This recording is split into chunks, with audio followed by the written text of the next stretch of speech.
Hello friends, welcome to వెన్నెల కథలు. మీరు మొదటిసారి నా ఛానల్ చూస్తున్నట్లయితే ప్లీజ్ సబ్స్క్రైబ్ చేయండి. ఇక కథలోకి వెళ్దామా? ఒక అడవిలో బాలన్ అనే కోతి ఉండేది. ఒకప్పుడు చెట్ల మీద ఆడుతూ నచ్చిన పండ్లను తింటూ ఎంతో చురుకుగా బలంగా ఉండేది. వయసు పెరిగే కొద్దీ బలహీనంగా మారిపోయింది. ఇప్పుడు ఆహారం సంపాదించటమే చాలా కష్టంగా మారింది. తరచుగా ఆకలితో బాధపడుతూ చిక్కిపోయి చాలా నీరసంగా ఉంది. ఒకరోజు ఆ బాలన్ కోతి అడవిలో నడుచుకుంటూ వెళ్తుంది. దానికి కొద్ది దూరంలో ఎవరో బాధతో అరుస్తున్నట్లుగా వినిపించింది. ఏమిటా ఆ శబ్దమని ఆ శబ్దం ఎక్కడి నుంచి వస్తుందో వెతుకుతూ వెళ్ళింది. ఆకుపచ్చ రంగులో మెరిసే రెక్కలతో గాయపడిన ఒక రామచిలుక నేల మీద కింద పడి కనిపించింది. అది మామూలు చిలుక కాదు. దాని రెక్కలు సూర్యకాంతిలో మెరుస్తూ ఉన్నాయి. నొప్పి వల్ల చాలా బాధపడుతూ ఉంది. అది చూసి జాలిపడిన కోతి మెల్లిగా ఆ చిలుకను తీసుకుని తన ఇంటికి వెళ్తుంది. దాని రెక్కలకు కట్టుకట్టి ఆహారం నీళ్లు ఇచ్చి సేవలు చేసింది. కొద్ది రోజులు గడిచాయి. ఆ చిలుకకు నయమైంది. చివరకు ఒకరోజు అది కోతితో మాట్లాడింది. బాలన్ కోతి, నువ్వు నా ప్రాణాలు కాపాడావు. నేను నీకు ఎప్పటికీ రుణపడి ఉంటాను. మాట్లాడే చిలుకను చూసి కోతి ఆశ్చర్యంగా చూస్తూ, నేను ప్రత్యేకించి ఏమీ చేయలేదు, అందరూ చేసే పనే చేశాను అని నవ్వుతూ అన్నది.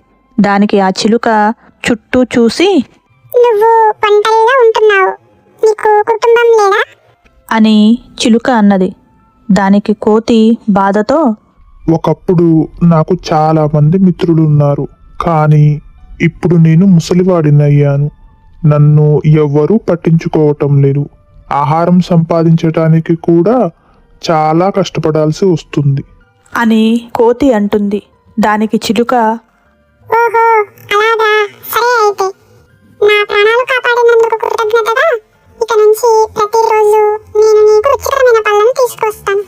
ఇంత చిన్న చిలుక నా ఆకలిని ఎలా తీరుస్తుంది అనే అనుమానం నీకు రావచ్చు, కానీ అదంతా నేను చూసుకుంటాను అని చెప్పి చిలుక ప్రతిరోజు అడవిలోకి వెళ్ళి పండ్లను తీసుకువచ్చి కోతికి ఇస్తూ ఉండేది. ఆ కోతి ఆకలి బాధ పోయింది. ఆరోగ్యం కూడా మెరుగుపడింది. అలా చిలుక కోతి చాలా స్నేహంగా ఉండేవి. కొన్నాళ్ళ తరువాత కోతికి చిలుక బంగారు రెక్కలపై ఆశ పుట్టింది. చిలుక రెక్కలు బంగారంతో మెరుస్తూ ఉన్నాయి. కొద్ది రెక్కలు తీసుకొని అమ్ముకుంటే డబ్బు సంపాదించుకోవచ్చు. ఇక నాకు ఎప్పటికీ ఈ ఆకలి బాధ ఉండదు అని ఆలోచించి అవకాశం కోసం ఎదురు చూస్తూ ఉంది. ఇవేమీ తెలియని చిలుక ఎప్పట్లాగానే పండ్లు తీసుకువచ్చి కోతికి ఇస్తూ ఉండేది. ఒకరోజు అలాగే ఇవ్వబోతుండగా కోతి దాని రెక్కలు లాగటానికి ప్రయత్నించింది. చిలుక బాధతో గట్టిగా అరిచింది. కోతి చూస్తూ ఉండగానే అది బంగారు ధూళిలా మారిపోయింది. ఆ ధూళిలో నుండి ఒక ముని ప్రత్యక్షమయ్యాడు. అతడు నిరాశగా, నువ్వు చేసిన ఈ పనితో ఇన్నాళ్ళు నువ్వు చేసిన మంచి అంతా పోయింది. ఇది మామూలు చిలుక కాదు, మాయ చిలుక. ఎవరైతే దీని బంగారు రెక్కల కోసం ప్రయత్నిస్తారో వారు ఈ చిలుక రూపంలోకి మారిపోతారు. నేను కూడా నీలాగే ఆశపడి చిలుకగా మారి నీ దగ్గరకు చేరాను. ఈ రోజుతో నీ వల్ల నాకు శాపం తొలగిపోయింది. ఇక నా స్థానం నువ్వు తీసుకుంటావు. మరొక ఆశపరుడు దొరికినప్పుడు నీకు ఆ శాపం తొలగిపోతుంది అని ముని చెప్పాడు. చేసిన తప్పుకు క్షమించమని అడగటానికి ముందే కోతి శరీరం మెల్లిగా మారిపోవటం మొదలైంది. కోతి చేతులు రెక్కలుగా మారాయి. శరీరంపై ఆకుపచ్చని రంగుతో ఆ కోతి చిలుకగా మారిపోతుంది. ఆ ముని కూడా మాయమైపోతాడు. కోతి మాత్రం చిలుక రూపంలో ఒంటరిగా మిగిలిపోయింది.